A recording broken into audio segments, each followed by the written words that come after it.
नमस्कार दोस्तों, मैं राजकुमार मौर्य प्रखर इंडिया यूट्यूब चैनल में आपका स्वागत है।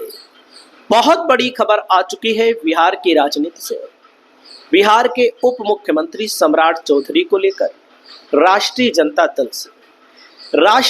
दल की तरफ से सम्राट चौधरी के खिलाफ किसको प्रत्याशी बनाया गया है, उस प्रत्याशी की स्थिति क्या है, परिस्थिति क्या है, कितनी मजबूती है, इस वीडियो में आपको बताने जा रहे हैं। जातिगत समीकरण क्या है, राजनीतिक समीकरण क्या है, आपको क्या लगता है बिहार में किसकी सरकार बनेगी, कमेंट करके आप लोग जरूर बताइएगा। सम्राट चौधरी वर्तमान में उप मुख्यमंत्री हैं। इनके पिताजी शकुनी चौधरी तारापुर विधानसभा क्षेत्र में बहुत ही ज़्यादा बाहुबली किस्म के नेता माने जाते हैं और उसी बाहुबली किस्म के नेताओं में गिनती होती है सम्राट चौधरी को। और सम्राट चौधरी को बीजेपी ने अपना चेहरा बनाया है और तारापुर विधानसभा क्षेत्र से मैदान में उतारा है। तो जाहिर सी बात है कि राष्ट्रीय जनता दल की कोशिश होगी कि घेरा जाए सम्राट चौधरी को। कहां पर? तारापुर विधानसभा क्षेत्र में। तो तारापुर विधानसभा क्षेत्र के कुछ आंकड़ों को आपको मैं दिखाना चाहूंगा। दोस्तों, 2021 में तारापुर में उपचुनाव हुआ था। राजीव कुमार सिंह जनता दल यूनाइटेड से लड़े थे, सत्ताधारी पार्टी की तरफ से 3852 वोटों से जीत पाए, मात्र 3852 वोटों से। दोस्तों, अरुण कुमार यहां से लड़े थे, 75,238 वोट इनको प्राप्त हुआ था, देख सकते हैं। और यहां पर लोक जनशक्ति पार्टी की तरफ से जो कुमार चंदन लड़े थे, 5364 वोट मिला था। यानी कि तारापुर में जब सत्ता थी, अभी भी सत्ता है, तो उपचुनाव में जो सत्ताधारी पार्टी का चुनाव माना जाता है, वह चुनाव में 3852 वोटों से यहां पर जदयू जीती। लेकिन अब की बार यहां पर तारापुर में सम्राट चौधरी उप मुख्यमंत्री हैं, कुशवाहा समाज के बड़े नेता माने जाते हैं। लेकिन मैं आपको दिखाना चाहूंगा, यहां पर देखिएगा, इसके पहले जब 2020 में चुनाव हुआ था, मेवालाल चौधरी 7225 वोटों से यहां पर चुनाव जीते थे। जनता दल यूनाइटेड से, आरजेडी की तरफ से, राष्ट्रीय जनता दल की तरफ से दिव्या प्रकाश, जयप्रकाश यादव हैं, बड़े नेता माने जाते हैं। लोकसभा का चुनाव भी लड़े थे, हार गए थे 50-55 हजार वोटों से अब की बार। तो दोस्तों, यहां पर उनकी बेटी लड़ी थी, दिव्या प्रकाश। अब मैं आपको यहां बताऊंगा, थोड़ा आंकड़ा देख लीजिए। ML चौधरी इसके पहले हिंदुस्तानी आवाम मोर्चा से जीते थे दोस्तों, 11,947 वोटों से, देख सकते हैं। उसके पहले तारापुर विधानसभा क्षेत्र में अनीता चौधरी 13,878 वोटों से चुनाव जीती, जनता दल यूनाइटेड से।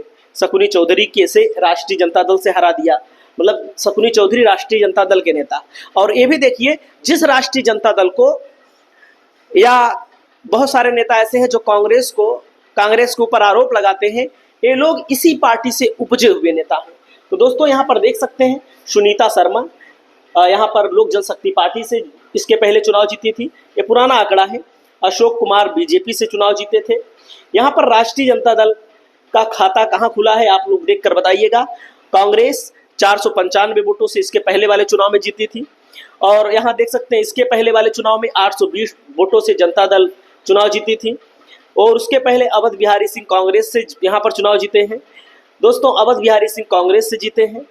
तो यहाँ पर सबसे पहले मैं आपको बताना चाहूंगा, यहाँ पर अभी आरजेडी चुनाव नहीं जीत पाई है। कई चुनाव का आंकड़ा आपको मैंने दिखा दिया है।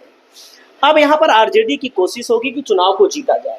तो दोस्तों, यहाँ का जातिगत समीकरण बहुत ही महत्वपूर्ण है। किसी भी चुनाव में, किसी भी टिकट को लेकर मैं आपको बताना चाहूंगा, जातिगत समीकरण बहुत महत्व रखता है। दोस्तों, यहाँ पर तारापुर में वैश्य मतदाता 42,000 है और यादव मुस्लिम और वैश्य कोर वोटर कहा जाता था राजद का, और अभी भी देते हैं। यादव यहाँ करीब 65,000 है, देख सकते हैं। कुशवाहा बाहुल्य सीट मानी जाती है, कुशवाहा 58,000 है। मुस्लिम यहाँ 22,000 से ज्यादा है। बिंद आबादी 22,000 है। राजपूत आबादी 20,000 है और 10,000 यहाँ पर भूमियार है। ब्राह्मण 20,000 है। पासवान 15,000 है और यहाँ पर रविदास वोटर 15,000 है। माझी, तांगी समेत अन्य जातियों का वोट करीब 25,000, एक अनुमानित आंकड़ा है आपके सामने। तो कहने का मतलब, यहाँ राष्ट्रीय जनता दल तो कमजोर नहीं है, लेकिन अंतिम चरण में 1000 वोट से हार जाए, 2000 वोट से हार जाए, उप मुख्यमंत्री लड़ रहे हैं, ये भी लोगों के दिमाग में होगा कि सम्राट चौधरी बीजेपी की सरकार बनेगी तो मुख्यमंत्री बन जाएंगे। ये सब भी सिस्टम होता है। तो दोस्तों यहाँ पर ये अनुमानित आंकड़ा है, यादव, वैश्य और मुस्लिम और बाकी हर समाज के लोग बिहार में बदलाव तो चाहते ही हैं, खास करके नीतीश कुमार को लेकर के।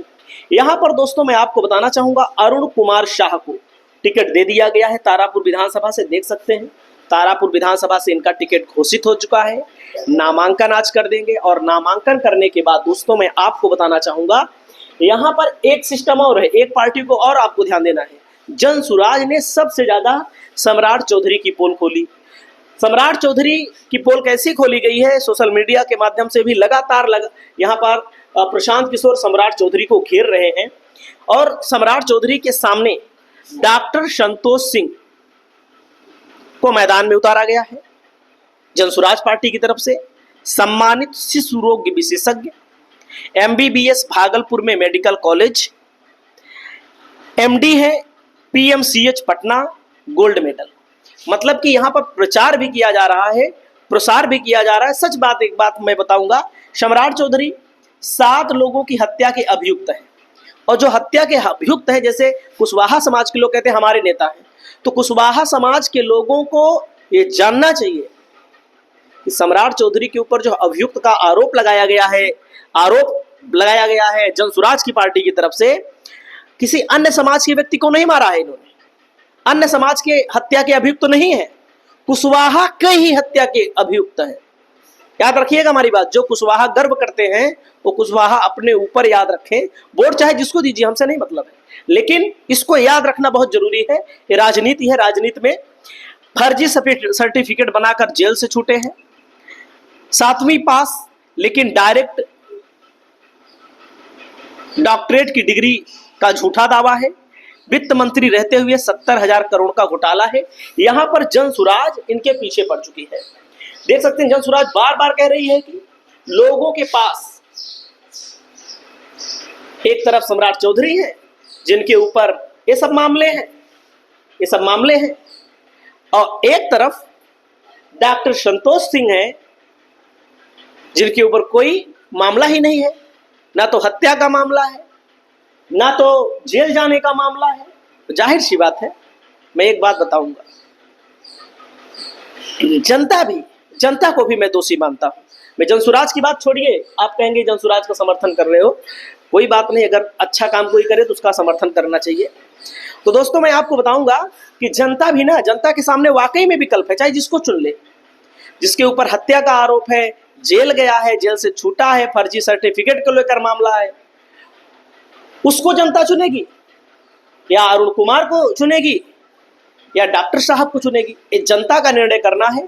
लेकिन राजद यहाँ पर, अगर जनसुराज नहीं जीतती है, अगर जनसुराज ने बीजेपी के वोट में सेंध लगाई तो राजद जीतने में कामयाब हो सकती है। बाकी आपकी जो राय है वो आप लोग बताइएगा। नमस्कार।